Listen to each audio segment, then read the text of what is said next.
Oi, eu sou Mariléia de Almeida, historiadora e psicanalista. Estou aqui para apresentar para vocês o podcast Nós, Vozes da UNB, que nessa temporada escutou estudantes do campus Darcy Ribeiro. Ao ouvir sobre essas variadas trajetórias e vivências, esperamos que você conheça os nós e os laços que integram a vida universitária aqui na UNB. Boa escuta!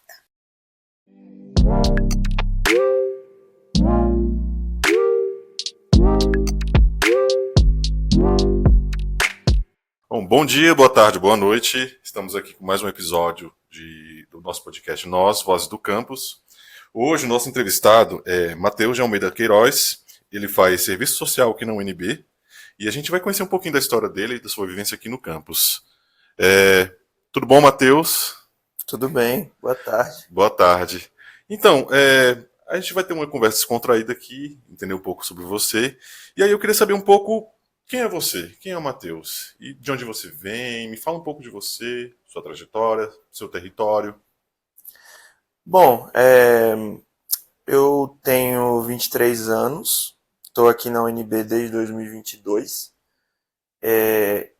Eu nasci e fui registrado aqui, nasci assim, né, biologicamente, mas eu tenho como a minha vivência, meu território originário assim é o Maranhão, estado do Maranhão, que eu morei lá por um bom tempo com os meus avós, né? E eu tenho uma identificação muito grande com a cultura maranhense, com todo o espaço, todo o ambiente ali da minha cidade e tal. Sempre morei ali na RA de Taguatinga, então é uma coisa bem familiar para mim, todo aquele território, todo aquele espaço. Eu moro na mesma rua há mais de 20 anos, né? Então eu tenho uma proximidade muito grande com os vizinhos, né? Os trabalhadores ali dos prédios e tudo mais. Todos eles me conhecem desde muito pequeno, desde muito novo. E assim, acho que dá para se dizer que eu estar aqui hoje é um processo de treinamento, né? Processo de treinamento que é justamente isso que a gente passa desde o primeiro momento que a gente vai para a escola até o final do ensino médio. A gente passa aí 12 anos, né, nessa vivência, treinando para fazer uma prova. Né? Para fazer uma prova, e aí no final essa prova, que é o vestibular, vai determinar se a gente vai entrar aqui ou não. E aí, nesse caminho, né, foi um caminho meio tortuoso, não foi muito bem regular, uniforme, porque eu já entrei aqui em 2022, já entrei aqui com 20 anos, né? Eu concluí o ensino médio em 2019, então foi antes da pandemia. Então, nesse período eu vivi muitas coisas assim na minha vida, né? Eu entrei numa universidade, fiz um outro curso, que não esse que eu faço agora, que é serviço social, eu fazia psicologia, né? Mas aí veio a pandemia, aí com a pandemia eu tranquei o curso e fui buscar o que eu queria de fato, né? E aí acabei me deparando com o serviço social. Era universidade privada? Era universidade privada, né? Um dos motivos, inclusive, era justamente esse, porque a universidade privada, você percebe que, apesar de ter, em teoria, o comprometimento, né, com ensino, pesquisa e extensão, há a busca pelo lucro, né? Então, por essa busca pelo lucro, isso acaba desumanizando um pouco as relações, né? Mercantilizando muito as relações. E, por consequência, você não tem uma preocupação com a situação dos sujeitos. Então, a pandemia trouxe muitos desafios para todos nós, né? Acredito que todos que estão aqui relembram como foi esse período. E numa situação onde eu tinha acabado de sair do ensino médio, meu pai era o único provedor da casa, né? Em termos de renda mensal. A renda da minha mãe ficou muito danificada, vamos dizer assim, porque minha mãe é vendedora autônoma, né, de cosmético, e por conta de quarentena, não poder sair de casa, ela não podia vender os produtos dela, né? Porque ela vai ali em salões, vai ali, né, nos centros onde as pessoas estão para expor e vender os seus produtos. Ela não podia fazer isso. Então teve que se reinventar durante a pandemia, né? E meu pai trabalha na área do comércio. Então, a única fonte de renda que nós tínhamos era o salário dele, que caiu drasticamente por causa da pandemia, justamente porque os comércios todos fechados, né? Não tinha ali como você fazer essa logística. E aí, por conta de tudo isso, a nossa renda ficou bem comprometida e não teve uma preocupação na universidade nesse sentido, né? Tipo assim, a gente precisa que diminua o valor da mensalidade, ou mesmo que se tenha um programa de renegociação de dívida, porque eu não vou conseguir pagar, mas eles eram irredutíveis. Então, tipo assim, ou você paga, não tem muito para onde correr. E aí você tem que ir atrás de um dinheiro que você não tem, né? Você tem que buscar outros meios ali, empréstimo, pegar dinheiro emprestado com familiar, coisa do tipo. E esse foi um dos motivos que me fez sair, né, da universidade, e até de sair do curso, porque eu já estava pensando muito nesse sentido do, será que vale a pena um investimento desse tamanho, né, uma situação que está colocando em risco a mim e a minha família como um todo, né, para entrar numa área que eu não tenho certeza se conversa, se dialoga muito comigo.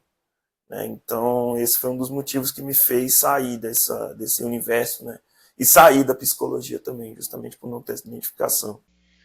Você tem irmãos, Matheus? Está te ouvindo assim, você está falando de um projeto, né? De um projeto de um investimento, né? A universidade já estava no radar, né?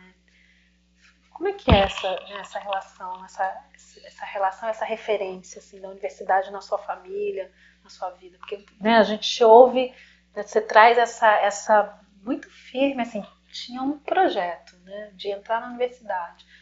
Como é que era essa referência? Tem irmãos, tem outros parentes que já tinham vindo para a universidade? Como é? Então, eu não tenho irmãos, eu sou filho único, né? Mas é curioso porque da minha família eu sou o primeiro homem que está fazendo uma universidade, né? Eu venho de uma família onde os meus pais trabalham desde muito cedo. Minha mãe começou a trabalhar com 10 anos de idade, né? Isso falando no mercado mais formal, vamos dizer assim, né? Porque tem aquele trabalho que é invisibilizado, que é o trabalho do cuidado da casa e etc., que a minha mãe faz desde muito nova. E ela foi empregada doméstica, a minha mãe. E o meu pai trabalha desde os 12 anos, ele começou a trabalhar com o meu avô. Meu avô foi mestre de obras durante um bom período da vida dele, e colocou meu pai para trabalhar, para aprender a profissão, né? O ofício de pedreiro e tudo mais. Então, é curioso porque na minha família, as mulheres que acessaram a universidade tiveram uma estrutura que propiciava esse tipo de coisa, né? Então, é curioso porque é uma estrutura que reproduz um preconceito, porque se dizia que o homem tinha que trabalhar, porque, enfim, tinha que ser a figura do provedor da casa, e a mulher tinha que ficar em casa. A mulher tinha que ficar em casa para cuidar da casa, para, enfim, fazer os afazeres domésticos, e nesse período ela tinha tempo para estudar, entre aspas, né? Então, eu tenho duas tias por parte de pai que são formadas em universidade, e elas tiveram essa estrutura que o meu pai já não teve, né? Porque meu pai desde muito cedo trabalha, meu pai trabalhava o dia inteiro com meu avô e ia estudar à noite, fazia ensino médio à noite. Então ele chegava morto de cansado no colégio, e é aquilo, fez para ter uma qualificação e tudo mais, só que nunca foi um horizonte para ele entrar numa universidade, né? Isso estava muito distante. Já a minha mãe, por conta desse fator de estar trabalhando ainda mais cedo do que ele, né, teve que sair de casa por uma situação de violência doméstica e tudo. Ela teve que abandonar a casa e teve que ir trabalhar na casa dos outros, né? E a gente sabe como é que é a questão do trabalho doméstico no Brasil. A minha mãe, conversando com ela, a gente costuma sempre debater que depois da PEC das domésticas, né, lá em 2013, as relações de trabalho elas continuam precarizadas, mas antes de uma legalização, não é que elas eram precarizadas, é que elas não existiam. Era uma relação de vassalagem mesmo.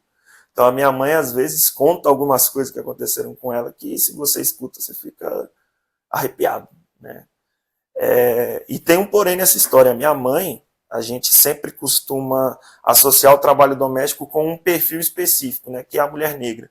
A minha mãe é uma mulher branca, mas a minha mãe, isso não, claro que com as devidas proporções, mas isso não a impediu de sofrer os impactos desse trabalho doméstico.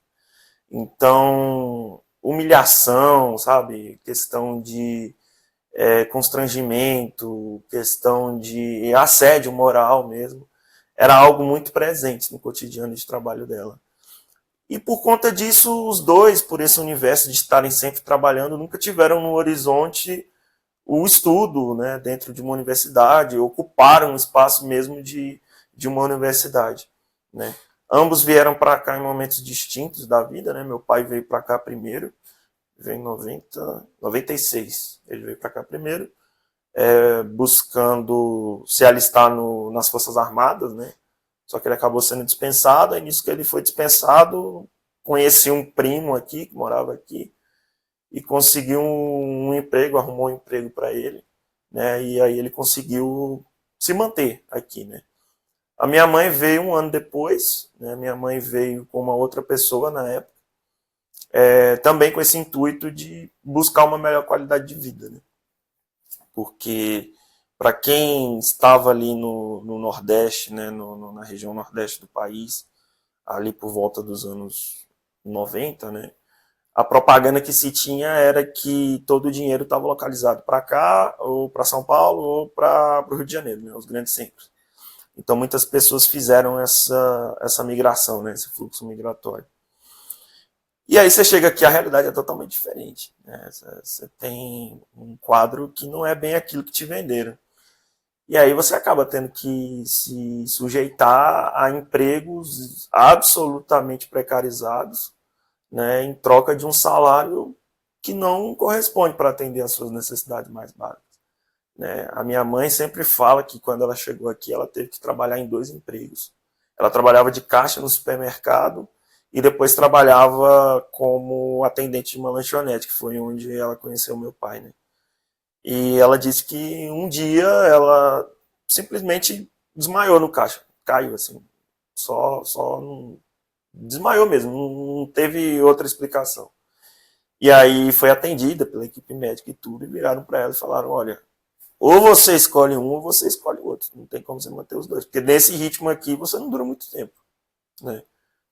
Então ela teve que fazer uma escolha, e aí nessa escolha ela preferiu ficar, né, nesse segundo emprego, e aí ela acabou conhecendo meu pai lá dentro, né? E ambos tinham essa vontade, né, de ter uma vida mais estável, mas não tinha uma estrutura que propiciasse isso para eles, né? Porque é muito fácil a gente fazer um discurso de mérito individual, de que basta você se esforçar, que você vai conseguir atingir seus objetivos. Mas se você não tem uma estrutura, uma base material que te propicia isso, é fraseologia, né? Não tem outra explicação. É só palavra vazia, só palavra de ordem, né? Esforço individual por esforço individual, se fosse pegar pelo período que eles já haviam trabalhado anteriormente, hoje era para ter uma qualidade de vida muito diferente da que temos, né? Nós temos uma qualidade de vida um pouco mais estável, né? Certamente muito melhor do que o período de infância dos dois, né? Principalmente da minha mãe, que passou por uma situação de miséria mesmo, né? Mas esforço por esforço, se fosse assim, a gente estaria numa situação bem mais estável do que nós temos hoje, né? E eles não tinham essa estrutura que propiciasse isso. A estrutura era muito assim, ou a gente trabalha para ter a nossa subsistência, ou a gente não vai ter muito para onde correr, né? E ambos pensavam que quando tivessem um filho, iam querer propiciar essa estrutura para ele, né? Então, no momento do meu nascimento, desde muito cedo, mas muito cedo mesmo, assim, eu escuto que eu tinha que estudar. Eu tinha que estar estudando, eu tinha que ir fazer algum curso, eu tinha que estar fazendo alguma atividade extracurricular para compor um currículo que pudesse me levar para um universo diferente do que o que eles conheceram, né? Inclusive, esse é um discurso muito utilizado pelo meu pai até hoje, que é tipo assim, estuda para você não acabar como eu, né? E eu até falo que é pesado com ele mesmo, né? Porque, poxa, meu pai vai completar 48 anos essa semana. E assim, não dá para dizer que ele não conquistou nada, sabe? Assim, para quem veio para cá não tinha nada e hoje tem a sua própria casa, sabe, constituiu família e tudo, não dá para você apontar o dedo para essa pessoa e falar, você é um fracasso, você não deu certo na vida, né? Aí você tem que problematizar esse conceito do que é dar certo. Né? O dar certo é você ser um funcionário público, você está dentro de uma universidade, né? Você tem um salário ali de 5, 6 dígitos, ou é você chegar aqui com uma situação e depois de um período você está em outra situação. A linha de largada não é igual? Pois é, né? A linha de largada não é igual. Não é igual. Porque, assim, se fosse, a gente não precisaria se sujeitar a tantas situações vexatórias mesmo, né? E então, assim, desde muito cedo esse é um discurso passado para mim. E eles sempre se esforçaram para dar uma condição material que me propiciasse desenvolver as minhas capacidades, as minhas habilidades, etc. Então, eu venho de um universo que eu sempre estudei em colégio particular, com bolsa, com desconto, que fosse, mas eu estudei em colégio particular. Eu fiz curso de idioma, fiz curso de informática, tudo assim, rede particular também, né? Rede de saúde particular também, por causa de plano de saúde de empresa e tudo mais. Então eu venho de um universo que dá para se dizer que é uma bolha mesmo. Né? E por você estar dentro dessa bolha, você acaba reconhecendo aqueles privilégios e naturalizando eles, né? Entendendo aqueles privilégios como naturais, como tipo assim, como assim as pessoas não conseguem atendimento no hospital? É uma coisa tão básica, eu vou para o hospital, eu sou atendido. Então, como é que as outras pessoas não conseguem atendimento no hospital? O que tem de diferente num colégio público para um colégio particular? Né? Eu tinha amigos em colégio público que às vezes a gente comentava, né, tipo, nas aulas de história mesmo, o que você está vendo em história? Você está estudando sobre Segunda Guerra? Cara, eu nem cheguei nesse tópico ainda. Então, se eu cheguei, foi tipo 2 aulas, pronto, acabou. Né? E eu não compreendia o porquê daquilo. Era tipo assim, poxa, mas é uma coisa tão básica, sabe? Uma coisa tão normal, o que tem de tão diferente nisso, né? E quando você vai adquirindo maturidade, você vai adquirindo uma consciência crítica sobre as relações sociais, sobre tudo que envolve a gente estar aqui, né? Você compreende o porquê das coisas se darem de maneiras tão desiguais. Né? Você entende que eu fazer parte desse universo de serviços privados, onde você tem que pagar para acessar, não é por acaso, é um projeto. Né? É um projeto de sucateamento do sistema público, seja de saúde, seja de educação, seja de transporte, etc., para você consumir tudo aquilo que é privado. Então, é melhor você se matar de trabalhar e pagar um colégio particular com bolsa, com desconto, etc., do que colocar seu filho num colégio público. É melhor você se matar de trabalhar, aguentar uma rotina extremamente estressante, né, extremamente extenuante, mas você ter um plano de saúde. Porque se você tiver amanhã ou depois você depender de cuidado médico, você não vai estar na fila de um hospital público, você vai conseguir atendimento num hospital particular. Então é um projeto, né? Isso é um projeto de levar as pessoas para esse universo de mercantilizar as suas necessidades, né? E por conta disso, você acaba recaindo nesse processo de naturalizar privilégio. E aí você passa por uma mudança, né, de pensamento, por uma mudança de consciência, que as coisas que eu acessei, que eu acesso, elas não deveriam ser um privilégio, elas deveriam ser um direito básico. Né? Não é nem que elas deveriam ser, elas já são. Se você for olhar ali em matéria constitucional, saúde é um dever do Estado, é um direito constitucional. Educação é um direito constitucional. Né?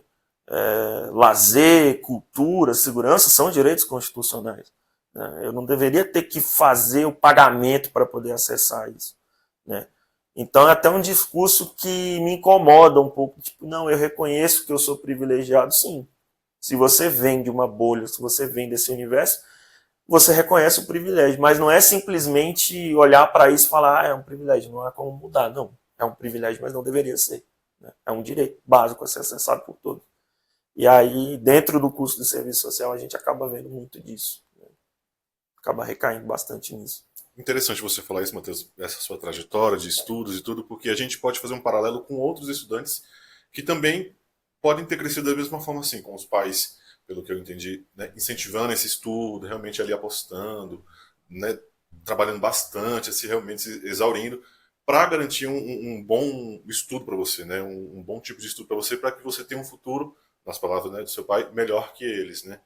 Então, mas assim, uma coisa muito interessante que você trouxe alguns estudantes, né, alguns estudantes eles pensam a mentalidade, beleza, então, como você falou, né, eu estou nessa bolha, né, nessa questão de estar nesse aprendizado, e às vezes acabam se acostumando nesse caminho. E outros não, assim como você. E eu achei isso muito interessante que você percebeu isso, sabe? E uma coisa que eu achei muito interessante é que, beleza, você fez a sua primeira faculdade, chegou né, a pandemia, essas coisas que derrubaram tudo, e você percebeu que aquilo era um curso.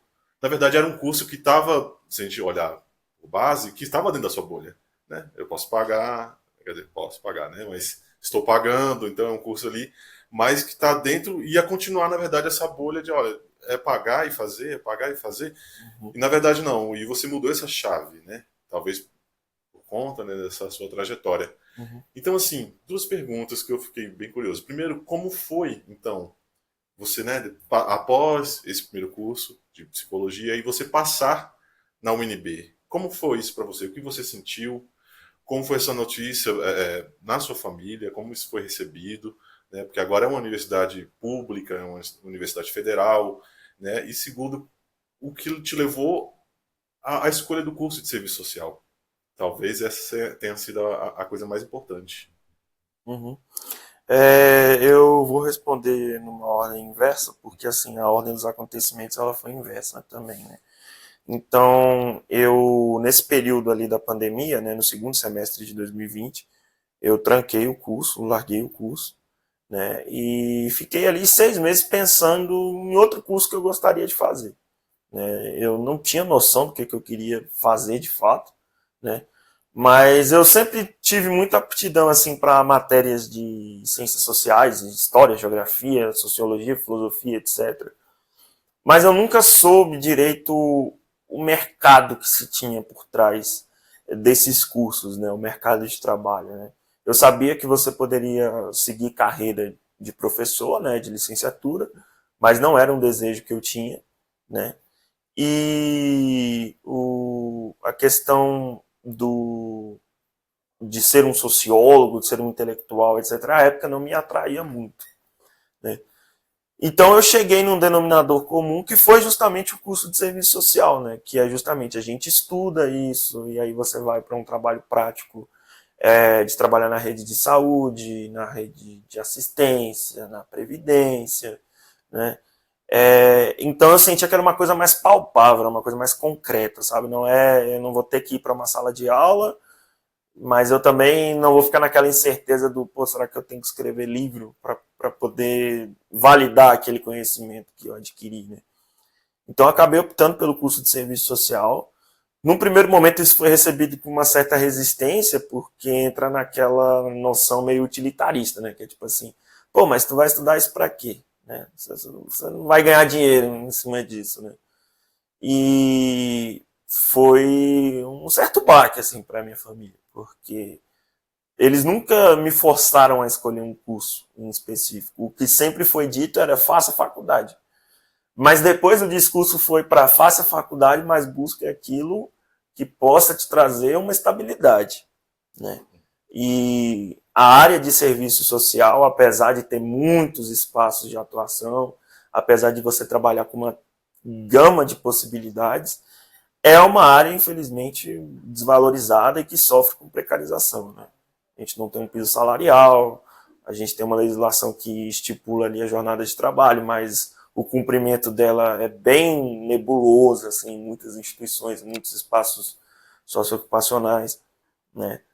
Então, esse tipo de acontecimento, ele é publicizado, E as pessoas acabam sabendo disso. Só que, claro, numa noção externa, né? Não tem como você que nunca conheceu o que é o serviço social de fato, conhecer a dinâmica interna do que está acontecendo. Então você olha muito para essa questão do tipo assim, pô, a remuneração é baixa, né? Você vai trabalhar, e aí entra a questão dos estigmas também. Você vai trabalhar com gente pobre, você vai trabalhar com cesta básica, você vai ficar dando cesta básica para o povo, né? Você vai trabalhar com caridade, e isso não dá dinheiro, né? E isso não é bem visto também. Até porque entra uma outra concepção também, que é o papel de gênero que é atribuído na sociedade. Pelo fato do serviço social ser uma categoria majoritariamente feminina, acaba passando por uma feminilização muito grande, ou seja, uma atribuição do cuidado ao feminino. E aí um homem que faz serviço social acaba sendo mal visto, né? Que você está trabalhando com uma coisa que não é para homem, né? Nesse papel de gênero que é imposto dentro da sociedade. Então, nesse primeiro momento foi recebido com muita resistência, mas conforme o tempo foi passando e foram percebendo que eu estava me afeiçoando ao curso, essa resistência foi sendo quebrada. E aí também começou a vir alguns discursos de validação de pessoas que meus pais conheciam, que já tinham estudado, já tinham feito faculdade. Então, quando escutaram, por exemplo, não, é uma área que tem muito espaço de atuação. Então, isso já trouxe uma certa segurança para eles, né? E nesse período que eu escolhi o curso de serviço social, eu não entrei aqui direto, né? Eu entrei numa outra universidade privada, né? Eu estava numa universidade privada fazendo psicologia, aí fui para outra universidade privada, e serviço social aqui em Brasília, a Universidade de Brasília é a única que tem o curso de serviço social presencialmente. Todas as outras são na modalidade à distância, né?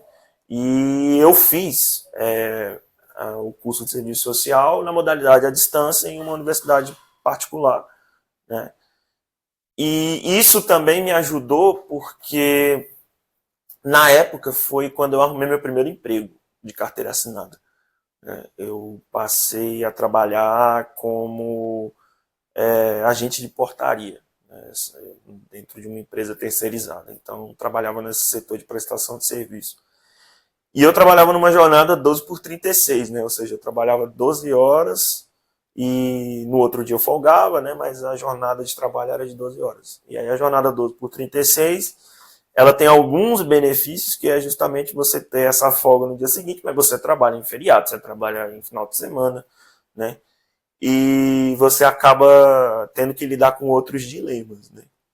E, por exemplo, foi quando eu comecei a perceber que é tipo assim, poxa, mas o transporte público ele não é muito feito para quem depende dele, não, né? Ele é feito mais numa lógica mercantil mesmo, tipo assim, vamos fazer porque tem que fazer, mas é isso, a gente também não vai se adequar às necessidades da população, não, porque eu trabalhei ali no setor de autarquia sul, eu cansei de trabalhar lá no domingo e não ter ônibus para pegar, para voltar, né? Eu tinha que caminhar até a rodoviária, num trecho que era mega perigoso, para poder pegar um ônibus para voltar para casa, né? Depois eu fui transferido, eu trabalhei ali na W3 Norte, na 510, né?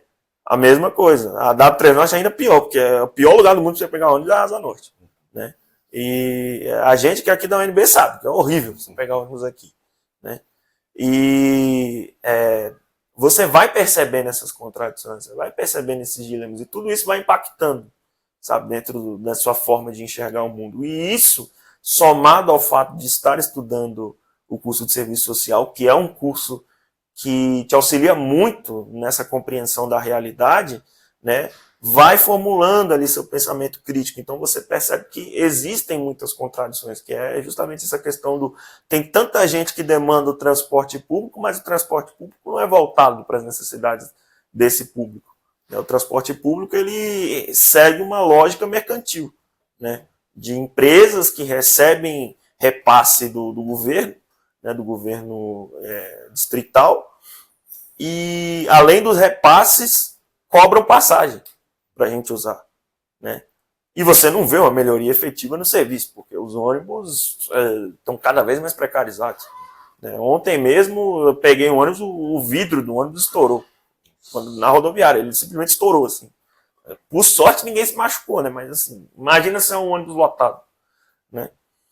E aí, nesse processo, né, que eu estava trabalhando, estava fazendo esse curso EAD, eu fui, conforme o período foi passando, eu fui desenvolvendo um quadro de adoecimento mental muito grande. Porque, além dessas contradições que você é provocado a pensar, a minha própria rotina mesmo de vida estava muito exaustiva para mim. Né? Você estar 12 horas dentro de um trabalho é uma coisa muito cansativa, mas muito cansativa mesmo. Né? Ainda mais um trabalho que, como era agente de portaria, você ficava ali em funções mais básicas. Então, era atendimento ao público, era manutenção de sistema ali informacional, né? Manutenção básica e tal. Então não tinha muito o que você fazer, né? Principalmente ali no final de semana que não tinha movimento, era mais uma questão de trabalho, de segurança mesmo. Que nem era a nossa atribuição, por sinal, e a gente não recebia mais por isso, mas enfim. E isso vai te cansando, sabe? Isso vai te vencendo mesmo. E aí chegou num ponto em que eu simplesmente não tinha mais condição de continuar. Né? Eu lembro de um dia simplesmente não levantar da minha cama. Era um dia que eu precisava trabalhar. E meu pai sempre me acompanhava, né, nesse período de ter que pegar ônibus ali no final de semana e tudo. E eu virei para ele e falei assim, não consigo ir. Não consigo ir. Você tá doente? Você tá... Eu não tô sentindo nada, mas eu também não tô com vontade de fazer nada. E aí foi o período assim que eu percebi, opa, tem alguma coisa aqui que não tá se encaixando, né? E nesse período eu tenho uma amiga que já conheço ela há mais de 10 anos, né? Que ela falou que ia abrir o vestibular aqui da UNB, o acesso Enem, na verdade, né? E que eles aceitavam nota de outros Enems, né? Eu tinha feito o Enem em 2019. E aí ela mandou para mim assim, poxa, se inscreve, vai que você passa, né?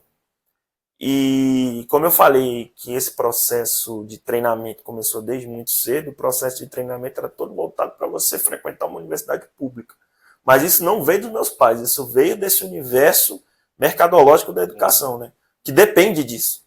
Porque a grande propaganda deles é essa, é tipo assim, nós temos X alunos aprovados na UNB, né? Tanto que quando os meus pais iam fazer processo de matrícula, isso era sempre dito. Era tipo assim, nossa, aqui a gente tem uma taxa de aprovação da UNB fantástica. Né? Então, isso acaba sendo um atrativo, né, para os pais matricularem os seus filhos. E eu me frustrei nesse início, né, depois que eu concluí meu ensino médio, porque eu não consegui entrar aqui de primeiro. Né? Eu fiz a escolha por psicologia, a nota de corte de psicologia muito alta, extremamente concorrido, né, para um número de vagas pequeno. E eu não entrei de primeira, né? Eu fiquei ali numa posição que eu não me recordo agora, mas era uma posição distante ali na lista de espera. Então, isso veio como uma frustração, porque você fica assim, poxa, eu passei 12 anos dentro do colégio, escutando que a gente tinha que ir para a UNB e de repente eu não fui, né? E ainda escutava muito isso do tipo, não, você é aluno de UNB, você é aluno de UNB, você é aluno de UNB, você é aluno de UNB. Então, você não entrar, isso gera uma frustração, isso gera um impacto muito grande. E eu fiquei com muito tempo aquilo remoendo mesmo, internamente. Né?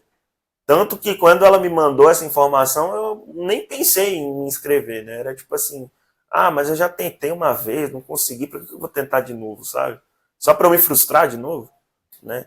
E agora eu tenho uma vida que eu tenho uma rotina, né, que é estável, ou seja, eu tenho a segurança de que eu vou estar trabalhando num dia e no outro eu estou de folga e eu vou poder estudar. Se eu for para a universidade, eu não tenho mais essa segurança, porque eu não vou conseguir mais trabalhar, né, porque 12 horas era o dia inteiro, então não ia ter como eu estudar aqui dentro, né. Mas, assim, fiquei com aquela provocação na cabeça e pensei assim, poxa, eu não consegui uma vez, mas o máximo que pode acontecer é eu não conseguir de novo. Né? Então, eu fiz a inscrição nesse processo e acabei passando. Né? E coincidiu de ser um período que eu estava de afastamento do meu serviço. Né? E que eu estava já pensando de, poxa, será que eu continuo? Será que é uma coisa que vale a pena eu manter? Porque não está me fazendo bem. Eu tenho a ciência de que não está me fazendo bem. E aí eu optei por entrar aqui mesmo, né, de efetivar mesmo essa entrada. E aí foi o período que eu tive que conversar com meus pais. Eu falei, olha, passei, mas não vou poder seguir trabalhando, né? Não vou poder seguir nessa rotina que eu tenho hoje. O que eu paguei de universidade particular, porque era eu que pagava com o meu salário, a gente não vai reaver, porque, enfim, já foi, né? Mas há um diferencial, pelo menos um acúmulo de conhecimento eu já tenho, né? Porque eu já tinha feito 3 semestres lá nessa universidade. Então eu já conhecia mais ou menos o que girava em torno, o que estava em torno ali do curso, né?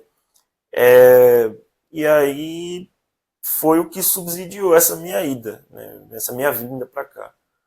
E aí, nesse primeiro momento, meus pais também ficaram meio receosos, né? Eles até reagiram de uma forma meio atípica para a notícia, porque se espera que aquela coisa assim vai gerar uma festa muito grande, né, e tal. E no meu caso foi tipo assim, parabéns, foi isso, né? Mas depois, conversando com eles, eu compreendi o porquê dessa reação, porque eles também foram pegos de surpresa, porque eu não falei para eles que eu ia fazer a inscrição, né? Então veio muito inesperadamente para eles. E veio toda essa questão do, agora a gente vai ter que reformular toda a vida aqui que a gente está tendo, porque você estava trabalhando, você estava com salário, você estava pagando suas despesas, e agora não vai ter mais isso, vai voltar para uma situação de dependência financeira, né? E a gente vai ter que se programar, e por ter que se programar, a gente foi, né, pego de surpresa, então não teve aquela reação que se esperava, né? Mas depois disso, conversando com eles, ficaram muito felizes com a notícia, né? E até conversando com eles, deu-se essa impressão do tipo assim, poxa, todo esforço que a gente fez deu algum fruto. Você está lá dentro, né? Querendo ou não, há esse discurso do mercado, né, de que não tem esse diferencial entre universidade pública e universidade particular, mas a verdade é que tem, né? Pode não ter ali para contratação efetiva, mas você consegue perceber uma diferenciação entre os tipos de profissionais, né? A universidade particular forma um profissional muito mais técnico, muito mais tecnicista, ou seja, ele conhece muitos padrões ali. Isso eu estou falando dentro da minha área, tá? Conhece muitos padrões, né? Os arsenais técnico-operativos, então fazer relatório, fazer entrevista social, enfim, fazer planejamento, etc. E o profissional formado pela universidade pública, embora não tenha esse foco, né, no arsenal técnico-operativo, é um profissional com um senso crítico maior, né?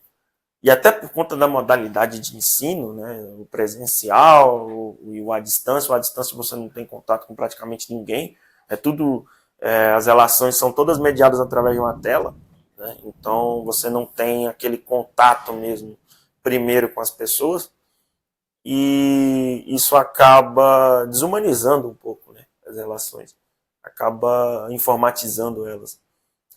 E por conta disso, você tem um profissional que vem do EAD que não demonstra esse senso crítico tão grande. Às vezes nem um conhecimento sobre algumas questões principais da categoria, né? Então não conhece as entidades representativas do Serviço Social, né?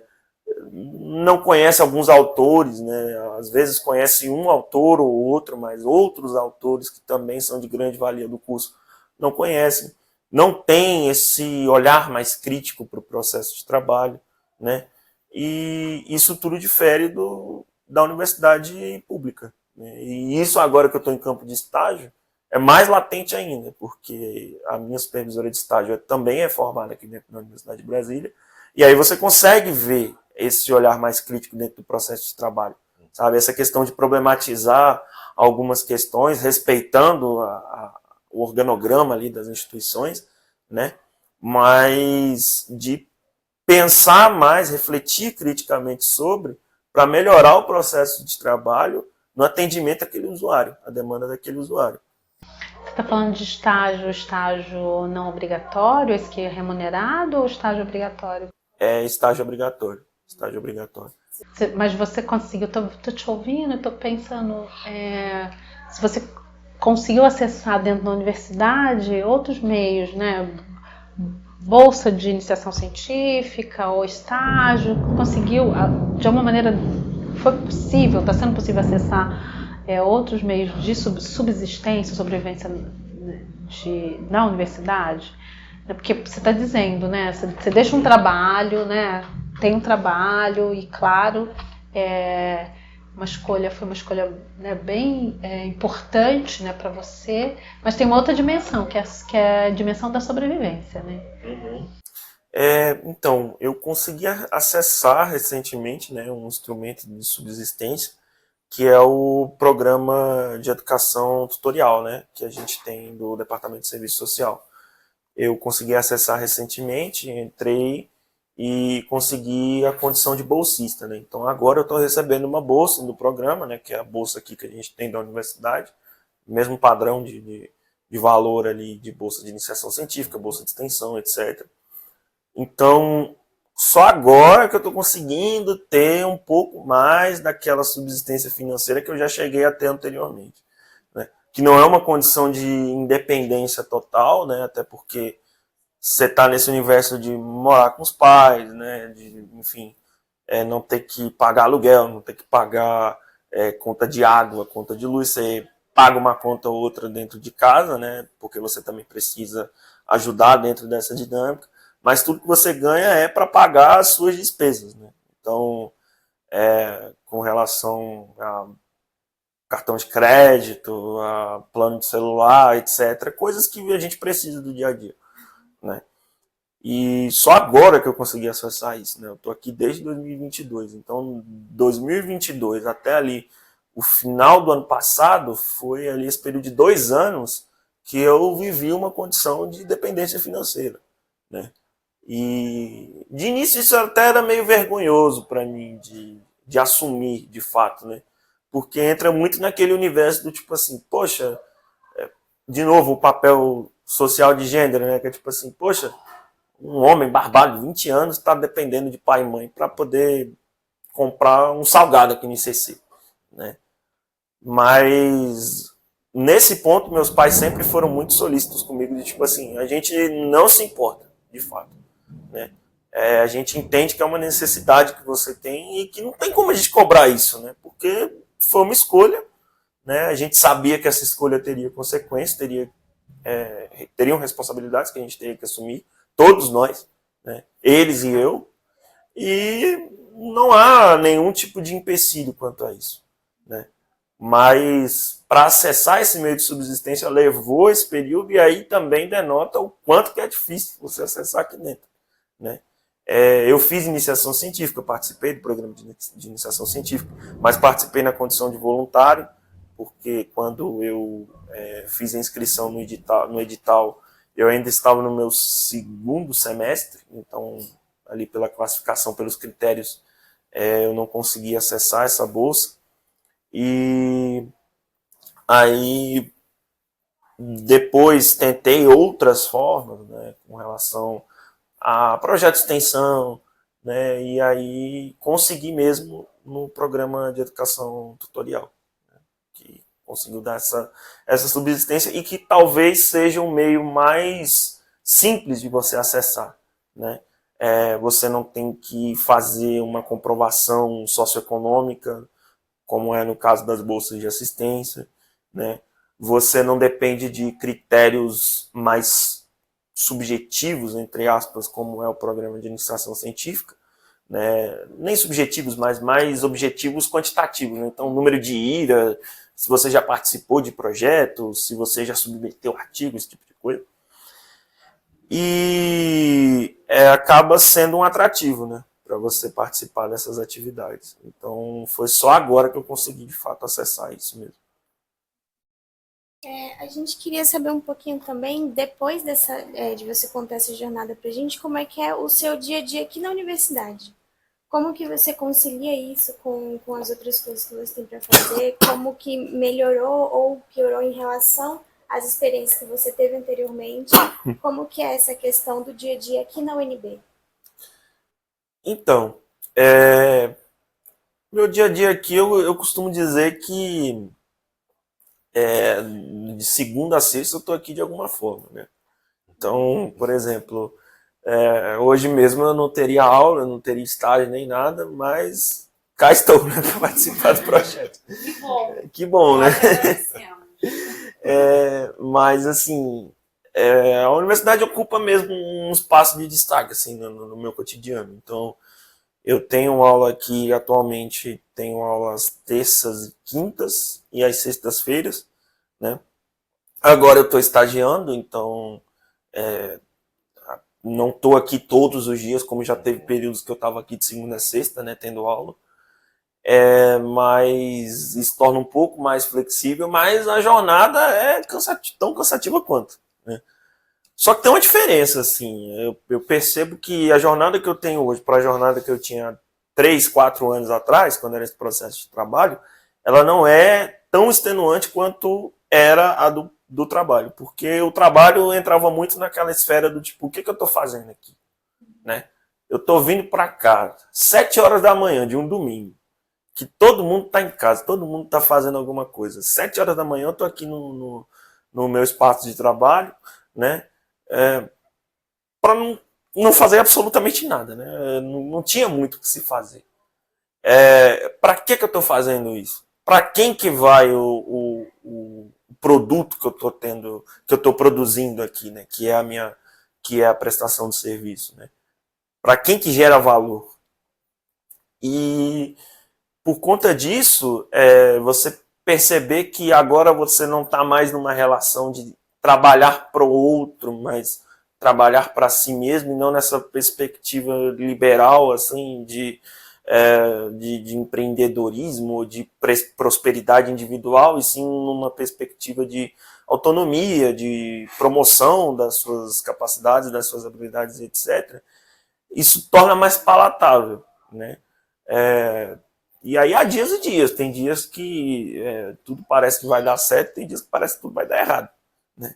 Mas o importante é que não é mais uma situação de desilusão, né? De um fatalismo, de uma coisa que não vai dar um fruto, que não vai dar algo positivo ali na frente, né? O futuro é incerto, mas ele está em movimento, né? Ele está sendo construído. Matheus, me permite, porque eu te acompanhei como estudante, né? Então, a gente teve uma disciplina juntos. Uma coisa que eu poderia dizer sobre você é que você é uma pessoa muito apaixonada e interessado no conhecimento, né? Você é uma pessoa que pega um texto e vai fundo. E é interessante te ouvir porque eu fico imaginando também nesse trabalho que você está narrando, tem também algo aí, né? Me parece que é de um desperdício, né? Também, né? Pelo trabalho que você está narrando. Né? O trabalho que você está narrando, você estava lá para tomar conta, né? Praticamente, cuidar da propriedade privada de alguém, não é isso? Uhum. Né? Não tinha um desafio, não era uma coisa que te colocava um desafio, né? Te desafiava. Fico pensando também nessa sua relação com o conhecimento, assim, tem muitas coisas, né? Assim, mas essa relação sua com o conhecimento que aparece, pelo menos para mim, assim, como é que é esse Matheus na relação com o conhecimento, com os estudos? Porque é essa impressão que eu tinha sua, assim.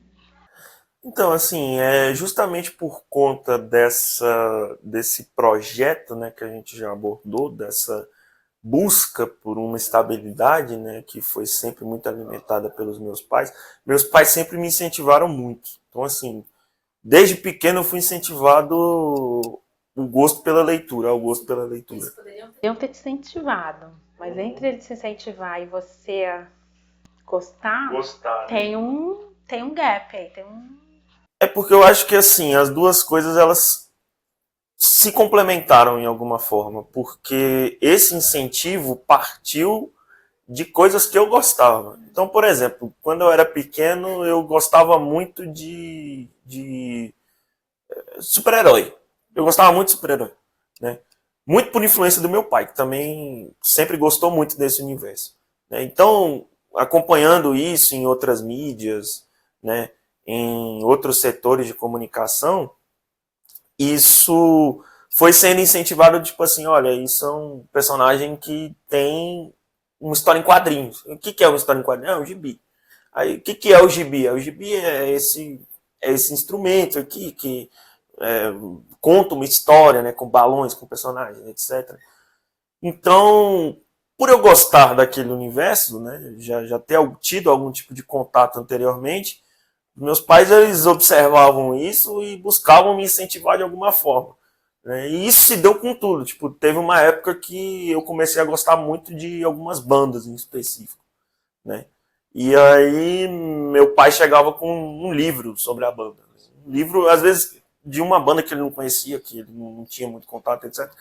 Mas ele chegava, perguntava, tem um livro de tal banda? Tem, qual que é? Esse aqui. Então, vou levar para casa. Eu levava para casa. E aí eu lia, e aí eu era incentivado a buscar mais sobre, né? Sempre me davam esse incentivo assim, do tipo, não fica só nisso, vai atrás do que tá por trás disso, né? E a minha mãe mesmo fala que desde muito pequena ela nota que eu sempre fui muito questionador, assim, no sentido de querer entender por que as coisas são assim, né? Então, se eu, por exemplo, perguntasse por que o céu era azul, e a minha mãe dissesse assim, porque sim, mas quem disse isso? Aí, tipo, não sei, simplesmente é assim, mas, tipo, alguém disse, né? Tem alguém que falou isso primeiro, né? E aí, isso sempre era incentivado em mim, eles percebiam isso e, tipo, é interessante porque isso vai ajudar nesse projeto de vida, né?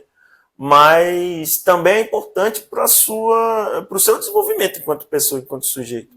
Então, esse incentivo e essa criação de uma vontade, né, esse desejo que foi sendo alimentado, eles se complementam de certa forma, né? E aí, por conta disso, eu fui percebendo alguns assuntos que eu gostava e eu sempre queria buscar mais. Então, por exemplo, relação a banda, né? Banda, como eu falei aqui, eu gostava de uma banda, mas aí eu ia conhecer outra que tinha uma influência, ou que então tocava na mesma época, ou então os caras eram amigos e tal, não sei o quê. Então eu queria saber mais, então eu vou buscar mais informação sobre aquilo. Atitude inquieta, né? Questionadora diante das coisas. Né? Exatamente. E isso tem a ver também com futebol, Matheus? Porque Exatamente. a gente temos informações por aí. Sim, e aí nesse ponto a gente vai tocar num ponto que realmente não foi um projeto, é uma doutrinação mesmo. Ótimo. É ótimo que seja assim, né? Mas com futebol também, e aí assim, sempre teve, né, na minha casa, e eu falo isso para os meus pais até hoje, né? Às vezes eu comento com eles que os meus amigos, os gastos, alguns amigos são com coisas mais de primeira ordem, né? Então tipo roupa, comida, enfim, lazer, etc. Eu gasto muito dinheiro com livro, né? E aí às vezes a minha mãe, ela tá conversando comigo, ela fala assim, comprou outro, eu falei assim, aí é culpa sua, né? Não é culpa minha. Mas, enfim, é isso, né? A gente eu mesmo sempre fui muito incentivado a buscar mais, né? A sempre buscar o motivo, não o motivo, nem o porquê das coisas, mas como é que as coisas se construíam daquela forma, né? Então, por exemplo, quando você escuta, como é nesse caso, o céu por que o céu é azul? É porque sim, mas você pergunta o porquê daquilo, é porque é algo que foi construído para chegar naquele ponto, sabe? Não é uma coisa simplesmente, não, alguém disse. Pô, mas quem foi esse alguém que disse? Né? Tem um motivo de alguém ter dito isso. Não é simplesmente surgiu da cabeça de alguém falou, do nada, né?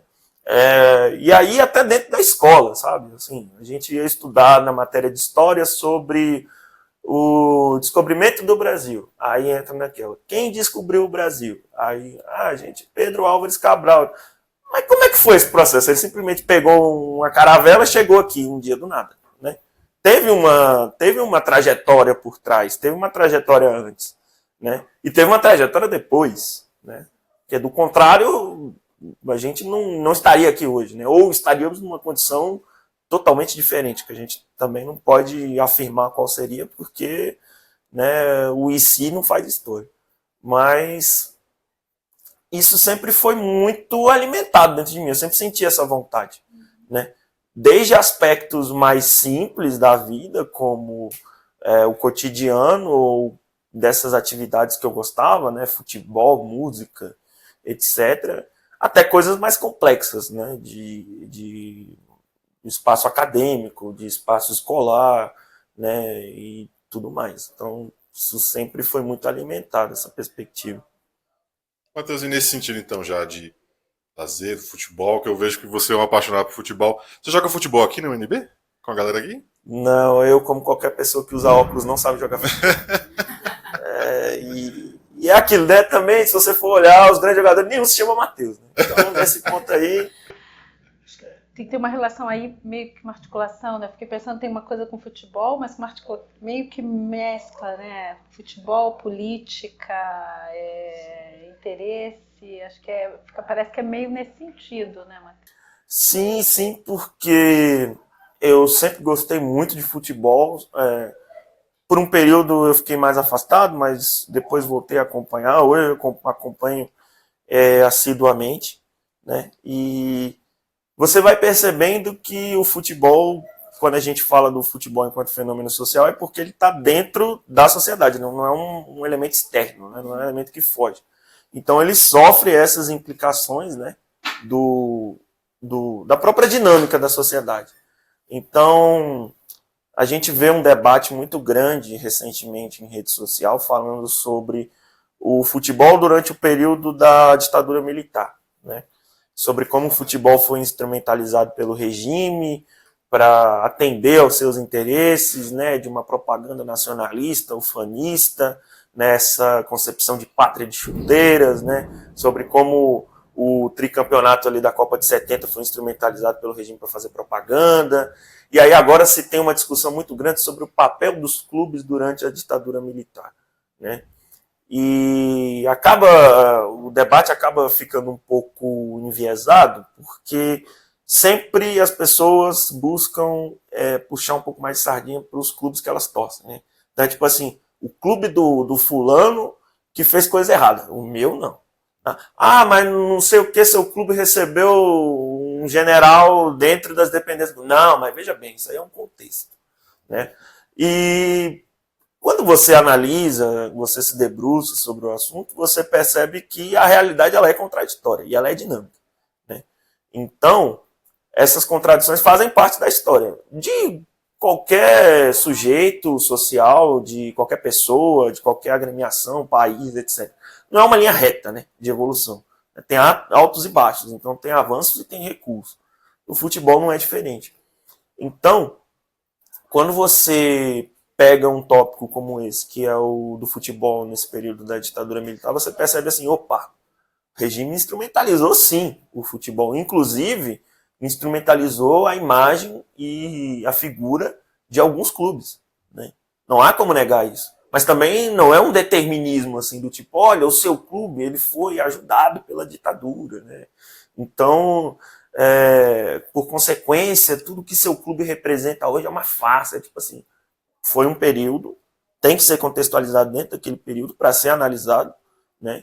E ao você fazer essa análise, é tipo assim, qual foi o impacto disso para que a gente estivesse aqui hoje? Porque do contrário, você acaba romantizando essa perspectiva histórica, né?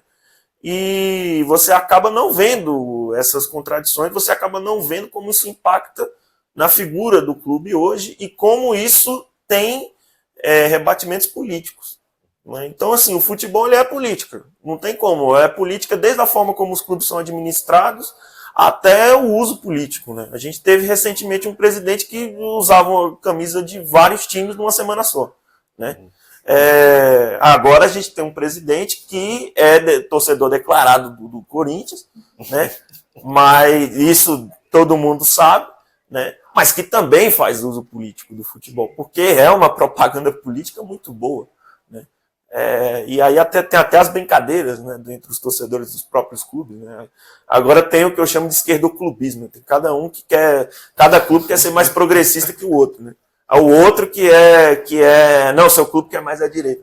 O Flamengo tem muito disso. Que essa. Quem é da esquerda fala, não, o Flamengo é o clube mais à direita que existe. Aí você vai pra galera da direita, tipo assim, é o clube mais socialista que tem no planeta Terra, né? Porque vive fazendo isso, aquilo, não sei o quê, enfim. Mas quando você percebe essa relação, né, do futebol com a política e tudo mais, você percebe justamente essas contradições ali no desenvolvimento histórico e acaba também entendendo o porquê da sua paixão por aquele clube, por aquele esporte, etc. Né? Então, quando a gente fala que o futebol ele é a paixão nacional, é justamente porque teve uma ideia que foi construída em volta disso. Né? Porque serviu a um interesse, né, não vou dizer de manipulação, mas também de manipulação, de controle político, mas de organização política também. Né? A gente teve o surgimento de torcidas organizadas que atuaram em períodos de repressão, mas em períodos de busca por direitos, né, por reclamação de direitos e etc. Né? A gente teve agora e também recentemente, no período da pandemia, teve torcidas organizadas se mobilizando em protestos, né, a favor da democracia e tudo mais. Então você consegue perceber ali sobre como esses dois universos vão se alimentando, sabe? Como é uma relação contraditória de controle e manipulação social, mas de organização política e de luta por direitos, né, reivindicação de direitos. E aí, hoje não é só esse universo das torcidas organizadas, mas coletivos políticos. Né? Eu faço parte de um coletivo político de time, né? E aí, por consequência, você vai percebendo todas essas ramificações. Né? É bem atuante nesse sentido. Interessante você falar sobre isso, porque onde a gente já pensou, por exemplo, há 5 anos atrás, eu nunca pensaria que existiria um local que trabalhasse isso academicamente, como a UNB hoje trabalha. Porque a gente tem departamentos aqui, por exemplo, professores, inclusive um Characeu, o Matheus, que ele dá a disciplina de História de Futebol, ele ministrou isso no semestre passado, justamente que ele estudava exatamente isso, essa relação do futebol e a política na história aqui do Brasil. E ele traz uma matéria, assim, um estudo muito completo, não sei se você já chegou a fazer essa disciplina, se não, é uma ótima, até porque saber isso, que a universidade, isso que é legal, né, da gente estar aqui na UNB, que ela propõe abrir esses temas transversais, que geralmente a gente pensa em alguma conversa, ou a gente tem uma ideia sobre isso, poxa, isso tem uma relação, mas aqui na universidade é um ambiente meio que aberto para a gente debater isso, e transformar isso num tipo de conhecimento e de campo de estudo. Né? E isso é sensacional. Isso e entre outras coisas que a universidade também ela pode oferecer. Então, assim, para você aqui na UNB, quais são, assim, a gente costuma falar, quais são as delícias de estar aqui nessa UNB, do que você pode aprender e não, e o que tem de amargura, o que a gente precisa melhorar, o que a universidade precisa ainda tentar incentivar o estudo, incentivar a sua melhoria, assim. É interessante isso que você falou, porque para mim esse é um dos pontos mais altos da UNB, que é justamente isso. É tipo assim, você acaba ficando até um pouco perdido do tipo, o que a gente não estuda, né?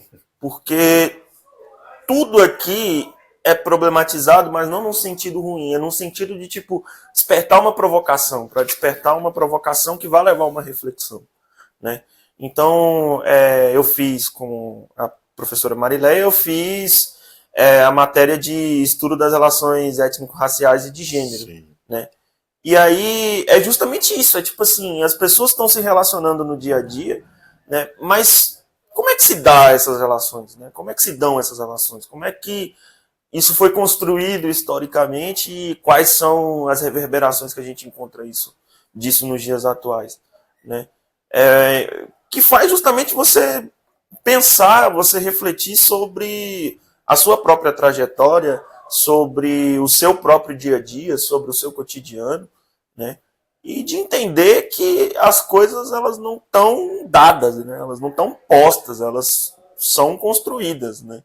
Nesse processo dinâmico aí que a sociedade vai se mantendo.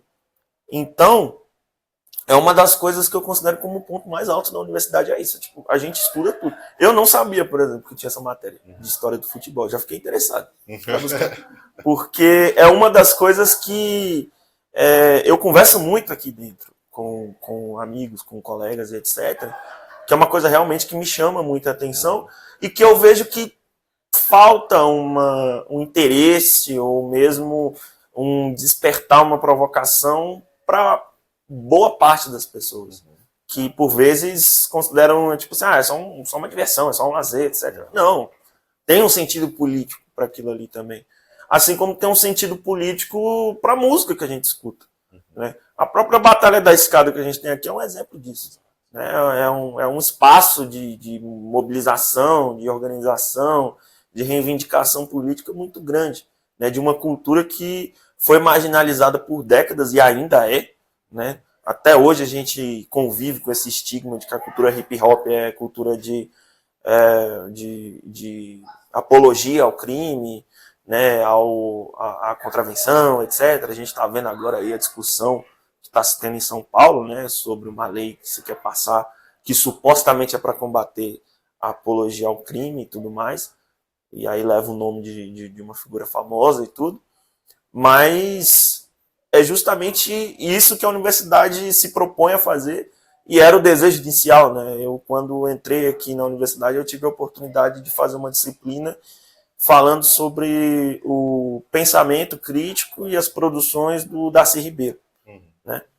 Primeiro reitor da universidade, idealizador da Universidade de Brasília, etc. E a gente teve a oportunidade de ler o plano orientador da Universidade de Brasília. E quando você lê, quando você estuda aquilo, você percebe que era exatamente essa a proposta da universidade. É de tipo assim, vamos problematizar as relações cotidianas, o que está posto aqui no país, para a gente entender as causas do nosso subdesenvolvimento, as causas das nossas mazelas sociais e quais são as soluções que a gente pode propor para isso. Né? Então, geralmente tem essa diferenciação entre ciências humanas e ciências exatas, né? As ciências duras, né, entre aspas. Mas as duas coisas são complementares, e o próprio projeto da universidade previa isso. Né? O ICC aqui, que é esse espaço, esse corredor gigantesco que a gente percorre, é justamente isso, é para você está aqui tendo uma aula de história, e você sai, você dá de frente com alguém que está tendo uma aula de física. E aí você acabou de estudar sobre o pensamento de Florestan Fernandes, por exemplo, falando sobre as causas do subdesenvolvimento brasileiro. E aí você vê no departamento de física a galera fazendo projeto revolucionário, assim, teve na época da pandemia, conseguiram criar uma espécie de, não sei bem dizer se é um remédio, alguma coisa do tipo, né? Na verdade foi o departamento de biomedicina.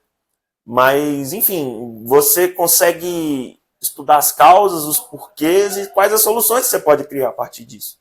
Então, para mim, esse é um ponto alto dessa universidade. Assim, é justamente essa troca de conhecimento que você tem e de como ele é complementar. Né? Foi a primeira vez que você pôde ver o conhecimento como algo complementar e não como algo nichado. Né?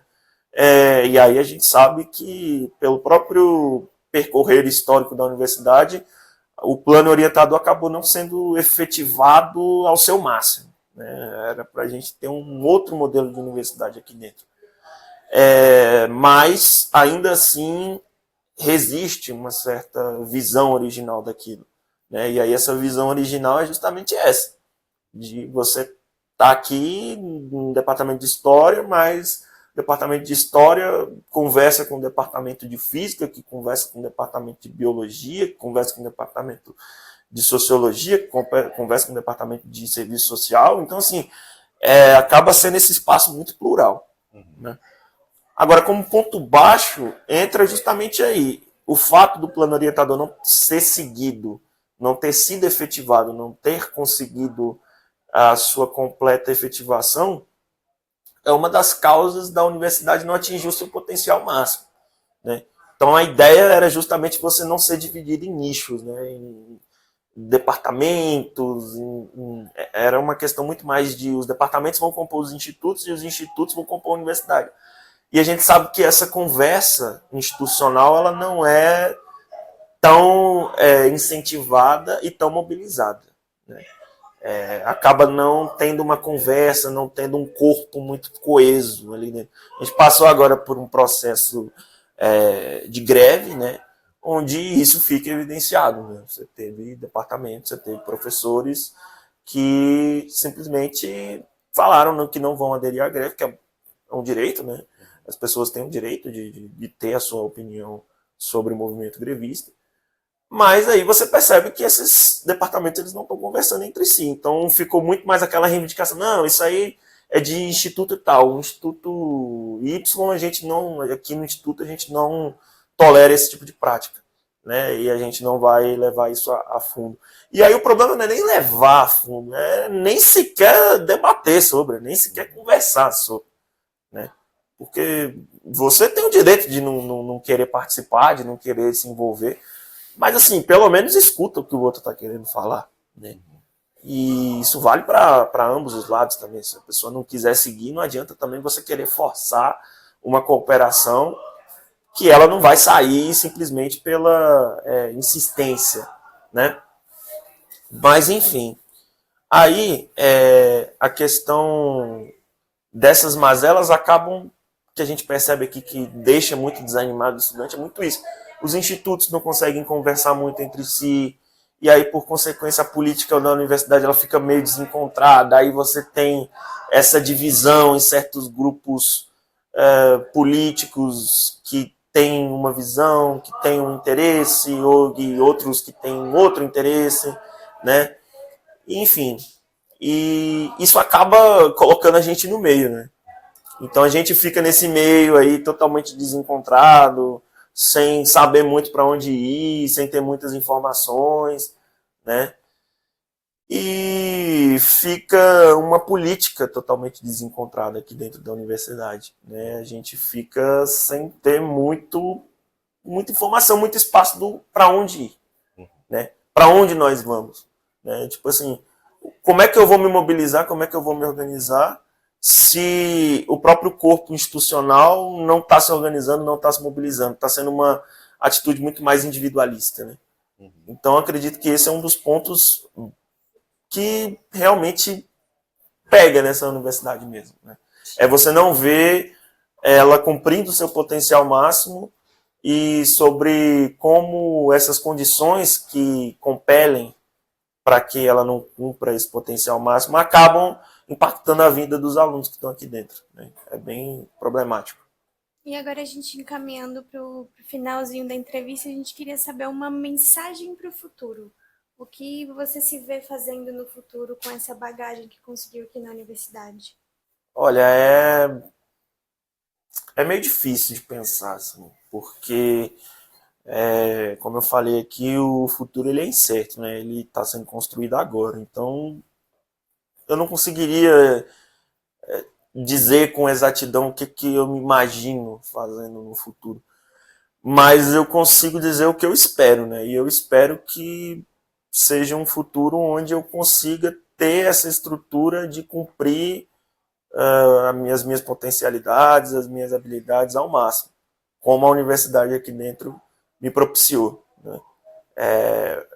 Um espaço acolhedor, um espaço onde eu pude me encontrar de fato com a melhor versão de mim mesmo e que me fez pela primeira vez pensar em uma possibilidade futura de, tipo, é realmente o que eu quero. Não é simplesmente, eu vou estudar para poder ter um diploma, fazer um concurso público e aí conseguir um valor de salário interessante e pronto, acabou.